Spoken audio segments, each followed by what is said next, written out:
1/4 kilo மீனுக்கு கொஞ்சம் salt, கொஞ்சம் மஞ்சள்தூள், சில்லி பவுடர் போட்டு பரட்டி வச்சுருங்க. கொஞ்சம் நல்லெண்ணெய், 1/2 டீஸ்பூன் சோம்பு, ஜீரகம், கொஞ்சம் சின்ன வெங்காயம், 10-12 பூண்டு, 3 தக்காளி எல்லாம் வதக்கிடுங்க.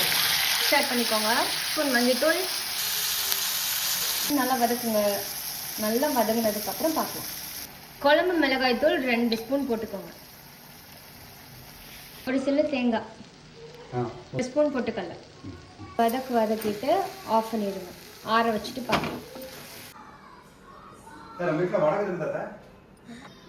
நல்லெண்ணெய் கொஞ்சம் ஊற்றி அதுக்கப்புறம் ஒரு 5-6 கடுகு போட்டுக்கிறோம்.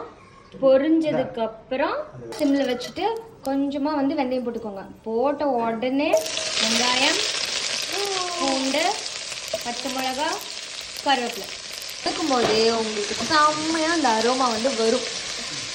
ஸ்பூன் காஷ்மீரி மிளகாத்தூள் வந்து ஆட் பண்ணிக்கோங்க. கலருக்கு திருப்தியாக இருக்குங்க. தக்காளி சாப் பண்ணி ஆட் பண்ணிக்கோங்க. வச்சு நல்லா சாட்டே பண்ணுங்கள். நம்ம வதக்கின எல்லாத்தையும் அரைச்சிட்டு வந்துட்டோம். இப்போ அந்த அரைச்சதையும் ஆட் பண்ணிக்கிறோம். நம்ம வதக்க போகிறோம். வதக்குனதுக்கு அப்புறமா புளி தண்ணி ஆட் பண்ணிக்கலாம். வதக்கியாச்சு. இப்போ நம்ம சொன்ன புளி தண்ணியை ஊற்றிடலாம். குழம்புக்கு தேவையான தண்ணி ஊற்றி 5 நிமிஷம் கொதிக்க விடுங்க. இப்போவே நான் டேஸ்ட் பண்ணி பார்த்தேங்க. செம்மையாக இருக்குது. மீன் குழம்பு மாதிரியே நல்லா புளிப்பா. ரொம்ப டவுட் ஆகிடுதுங்க. என்னடா மீன் குழம்பு போய் மீன் குழம்பு மாதிரின்னு சொல்கிறேன்னு. மீனே போடாமையோ அது மீன் குழம்பு ஃப்ளேவர் வந்துடுச்சு. நல்லா கொதிச்சுட்டு இருக்கு குழம்பு. ஃபிஷ் போடுறதுக்கு முன்னாடி குழம்புல காரம், உப்பு, புளிப்பு எல்லாமே ஒரு படி தூக்கலாக இருக்கான்னு செக் பண்ணிக்கோங்க. ஃபிஷ் ஆட் பண்ண போகிறோம். நாங்கள் வந்து இன்னைக்கு மத்தி மீன் தாங்க போட்டிருக்கோம். எங்கள் அம்மா வளையல் போட்டிங்களா?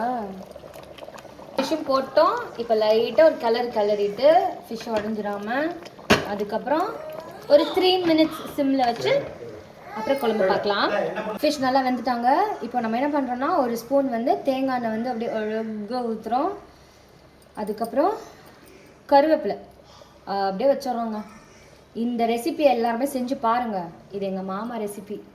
செஞ்சு பார்த்துட்டு எப்படி இருக்குன்னு சொல்லுங்கள். தேங்க்யூ. நல்லா இருந்துச்சுன்னா கமெண்ட்டில் போடுங்க.